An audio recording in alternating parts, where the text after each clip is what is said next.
In this video, we are going to learn how to do a long weave. As you can see on our head, we have controls which are done at the front. As you can see, we have the single controls, and at the back, you can see we have the double controls. If you have a problem with doing controls, you can visit our previous video that we had done on how to do the single controls and the double controls. Now we're going to start with the weaving.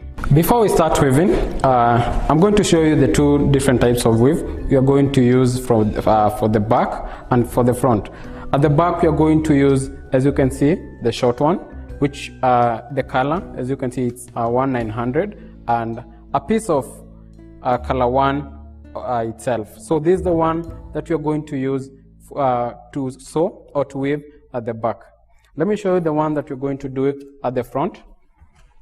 So this is the one that you're going to use at the front. As you can see, it's long, so at the end, and it's straight. So we are going to flat iron it as we finish. As we continue with the video, we're going to see each and every step of how the video will be. Now we are going to start doing the short weave, the shorter weave at the back, and we're going to start just like the previous weave. We had done the short weave, so we're going to start almost to the ear, coming to your left side towards the other ear, but it has to lie flat below the controls. As you're doing your weave, you need first to check if the controls are very firm. So the controls need to be firm so that the weave can lie firmly on them. So we're going to start from our right side towards the left. So you put your thread through your weft,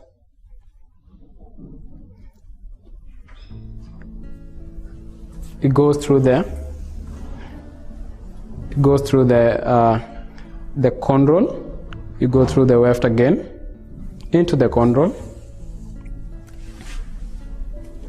through the weft into the control,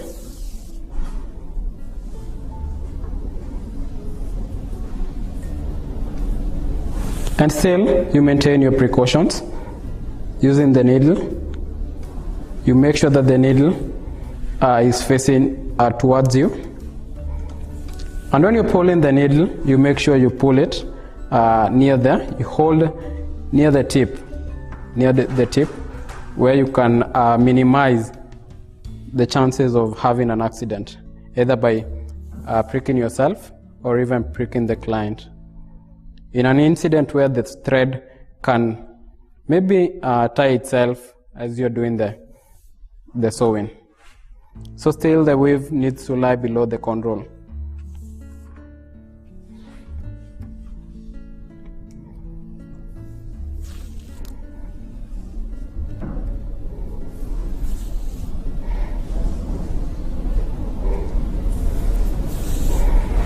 So after it has reached where you wanted, you cut off first the thread.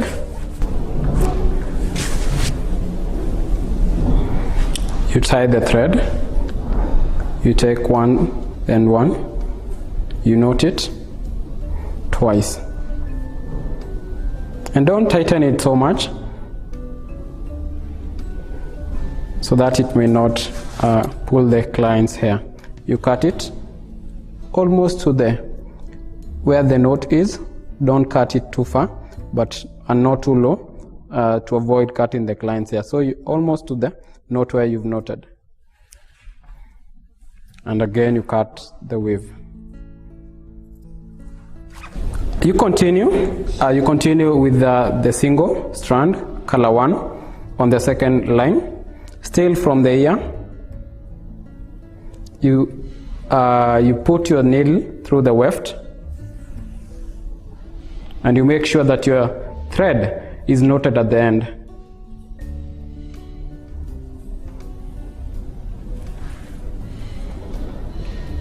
Below the control.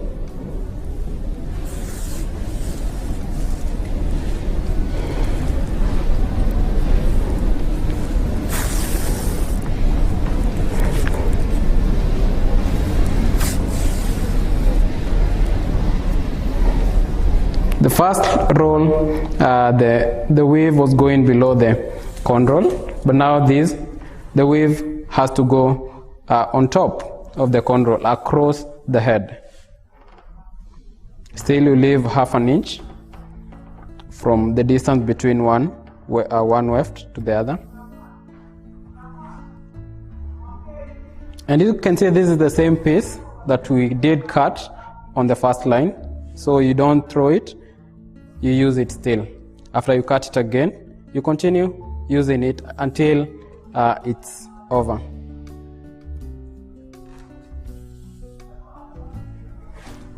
You only do that to avoid wasting the weave, because the client has bought the weave, so it's good to minimize wastage of the weave. So after you reach the point that you want to cut, you first cut the thread. You knot it.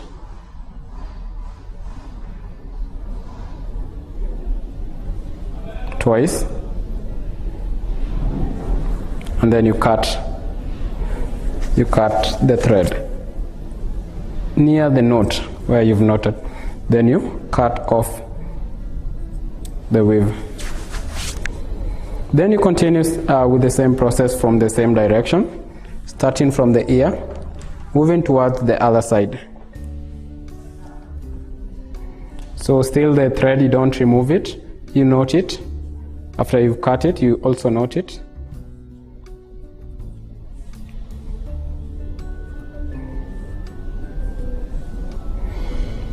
It goes through the weft first,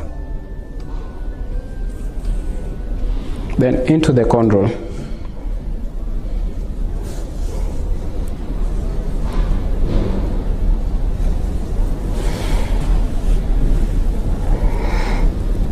And remember, the first controls on the sides are usually very tight, so you avoid pulling the weave.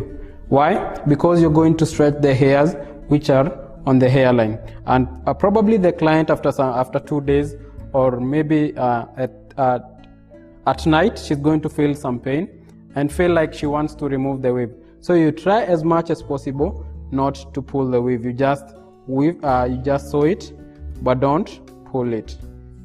Just place it in position, sew it through the weft, make sure it goes through the control. So at this point you can see it's not tight. We haven't pulled the controls at the hairline, so it's just loose.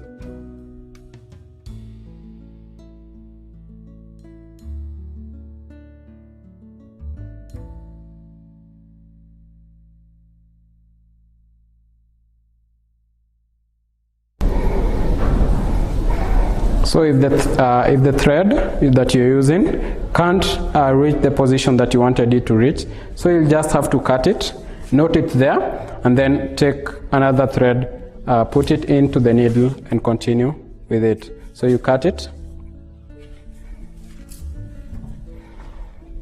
you knot it, still twice,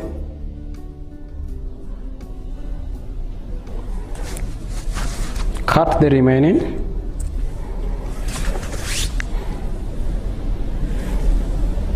and then continue, still from the same position you had cut the thread.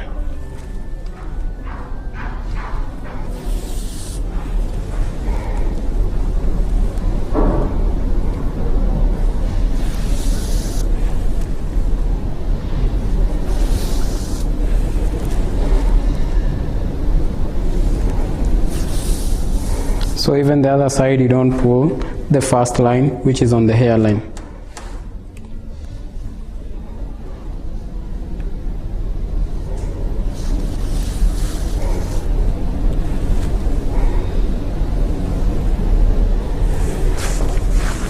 You cut the remaining.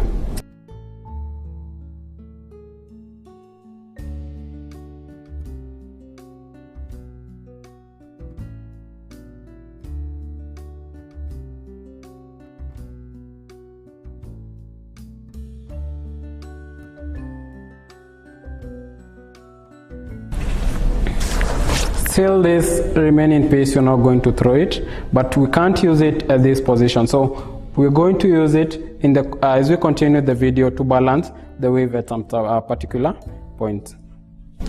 Now in this, after you've gone 3 lines with a single weft, with a single wave, which of one weft, so you use now another color so that we can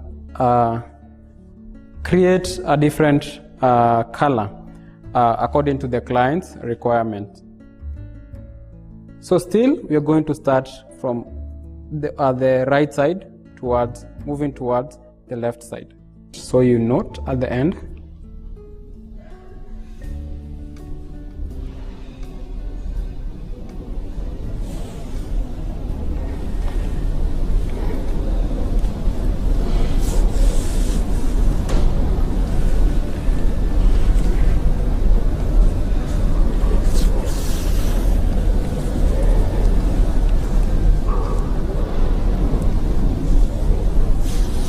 So you remember, you don't tighten near on the first control and then on the last control. So make sure that the weft or the weave, it has some losing space. She can pull it or she can adjust it at her own time if she feels it's very tight.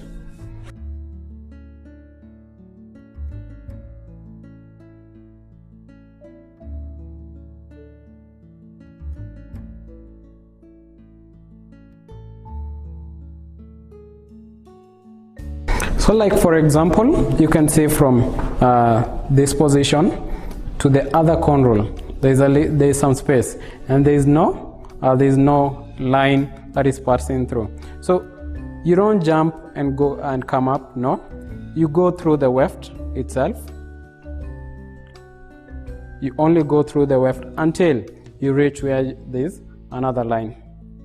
The reason being, when you go through the weft, it tightens the line, making it move as if it's on the same line. So as you can see, there's no line here, but I'm going through the weft.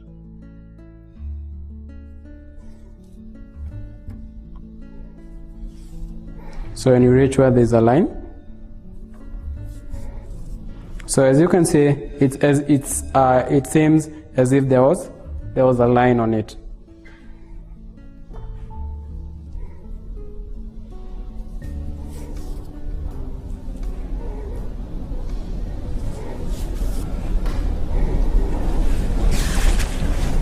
So you cut the thread first,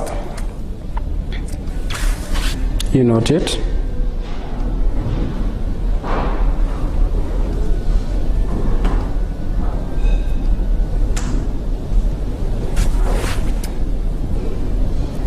you cut near to the knot, then you cut off the remaining piece.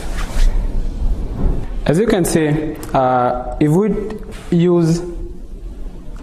we use the other color, which is color 1, and use it on top of this color, it covers the color that we've put below. So the good thing is to have another color, the same color, which is 1900, on another line, so that it can increase the space so that the 1900 can be visible.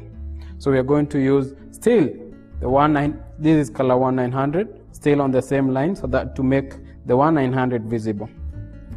So with the 1900, after we've done this line, we're going to alternatively position them in the same position, 3 lines, maybe 2, and then I place the 1900 2 lines to make them visible and to identify the different colors on the client's head according to her desire. So we are going to continue with the same pattern, the same short weave up to a certain point, which is almost to the center of the head. After then, it's when we're going to use the long weave. So now we're going to continue with the short weave up to this point, and we'll come back.